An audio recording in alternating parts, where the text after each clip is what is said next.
Hello friends, जय जगन्नाथ।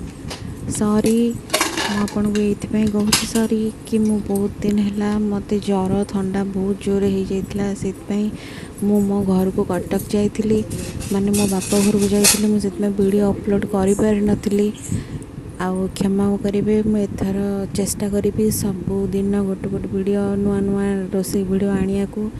ଯଦି ମୋ ଚ୍ୟାନେଲରେ ନୂଆ ଅଛନ୍ତି ପ୍ଲିଜ୍ ସବସ୍କ୍ରାଇବ୍ କରନ୍ତୁ। ଏଇ ଭିଡ଼ିଓ ମୁଁ ମୋ ଘରେ ତିଆରି କରିଥିଲି ସୋଲେ ମସଲା ବିନା ପିଆଜ ରସୁଣରେ। ଆଉ ଆଗକୁ ଯେଉଁ ପେଷ୍ଟଟା ମୁଁ ପକାଉଛି ଅଦା ଆଉ ଜିରା ଟମାଟୋ ଡାଲଚିନି, ସେ ଭିଡ଼ିଓଟା ମୁଁ ମିସ୍ କରିଦେଲି। ଭିଡ଼ିଓଟାକୁ ମୁଁ କରିପାରିନଥିଲି,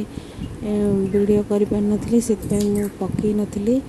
ଏଇଟା ମୁଁ ଆପଣ ଦେଖନ୍ତୁ କେମିତି ମୁଁ ତିଆରି କରୁଛି।